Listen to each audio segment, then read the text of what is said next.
Bom, então vamos fazer o seguinte, então vamos até a Granja Comari, lá está o nosso glorioso e simpático Fernando Fontana, que eu acredito deve ter dormido com a bunda descoberta esta noite em razão do 7-1. Fernandinho, bom dia. Bom dia, Silvio. Mal dormimos, viu? Porque a gente ficou aqui na Granja Comari esperando a chegada do ônibus da seleção brasileira. Os jogadores chegaram por aqui por volta das 2 horas da manhã.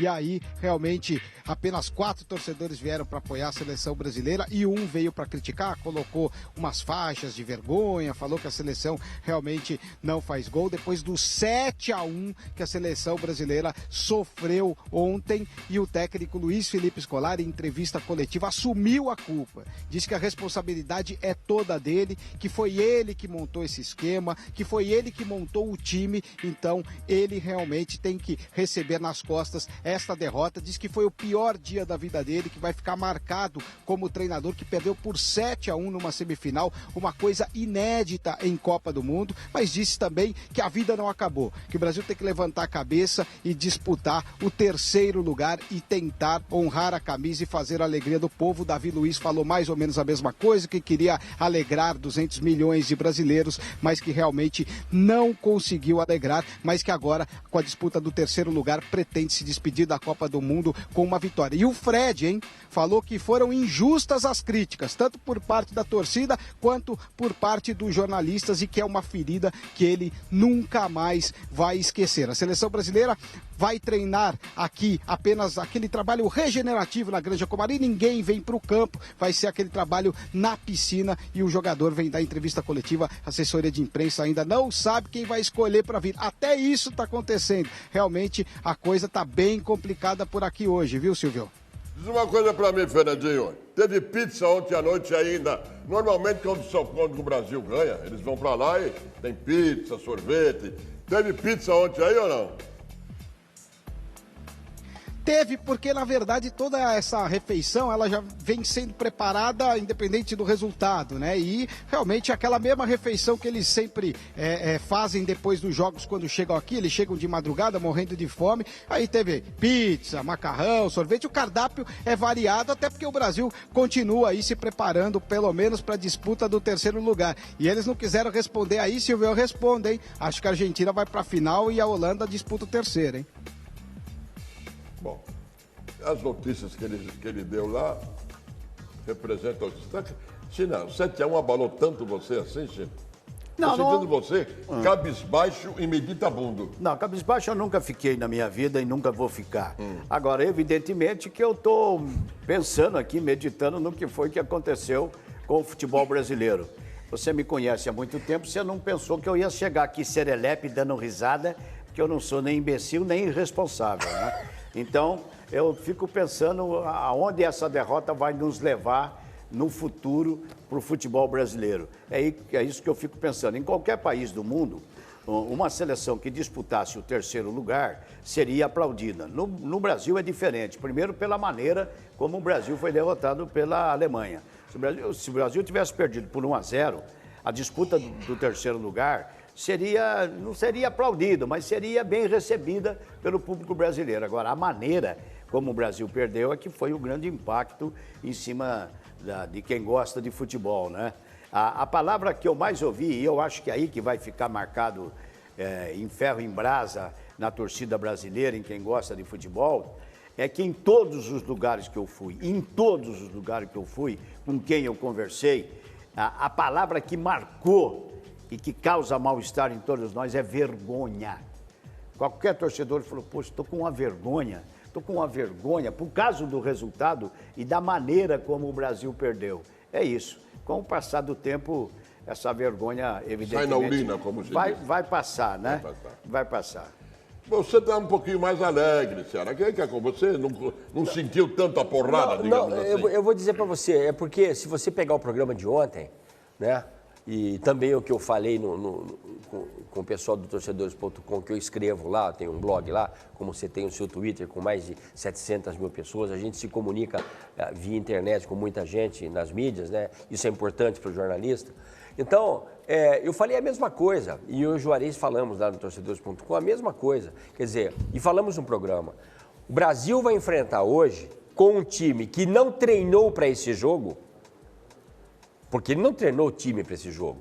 Ele fez uma brincadeira lá, botou vou repetir, botou 2 equipes, uma em cada campo, aí trocava as camisas, trocava os jogadores, o Fefão mostrou essa matéria. Era para enganar o adversário. Para enganar o adversário, né? Como se o Joaquim Love fosse um estúpido, não é? Não tivesse tudo armado, né? Aí o que é que ele fez? Ele botou em campo, de forma irresponsável, e nós falamos disso aqui ontem, cuidado, porque vai jogar com um time que está há 6 anos trabalhando para ganhar.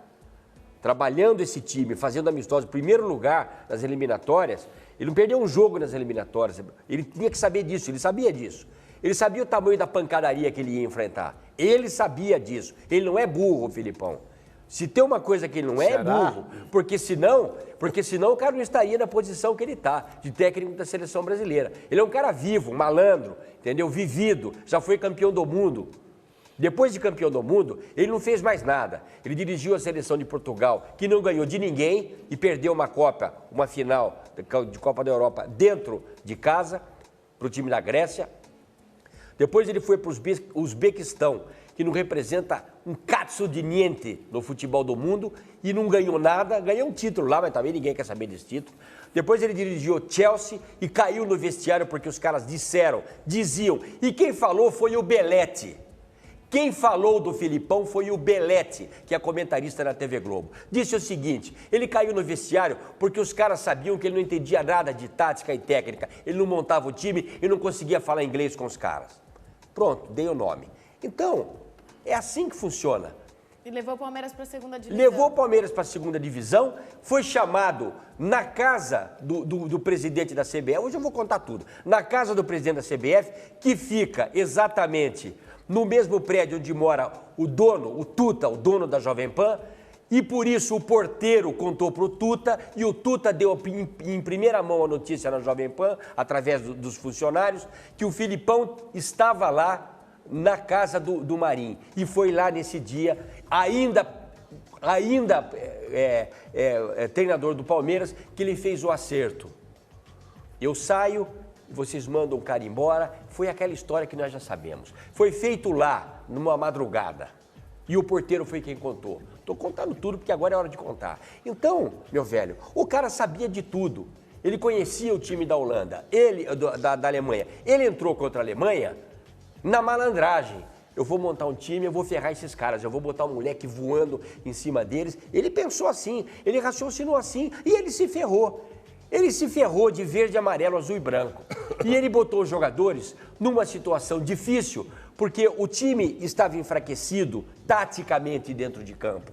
Não eram todos aqueles jogadores que eram para estar jogando. Alguns outros deveriam ter entrado antes para reforçar o meio-campo, enfim, marcar, tentar sair mais no contra-ataque, porque ele sabia que era inferior. Então ele quis ser malandro. Então o malandro se ferra, meu irmão. Vou contar uma coisa pra A responsabilidade é dele mesmo.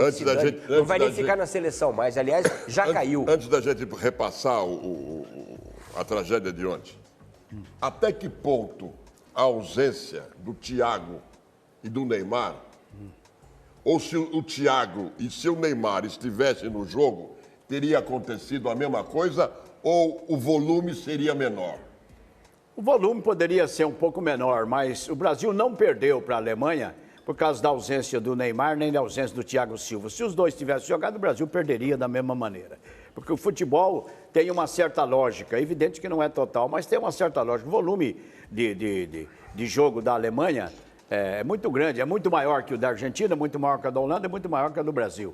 Dos 4 times que chegaram, o time da Alemanha é visivelmente, disparadamente, o melhor time. Na minha opinião, o segundo time que joga melhor é o time da Holanda, e Brasil e Argentina estão ali dependendo, um do Messi e o outro estava dependendo do Neymar. Eu acho, por exemplo, que no jogo de hoje, no jogo jogado mesmo, a Argentina não ganha da Holanda. A Holanda tem muito mais entrosamento que a Argentina.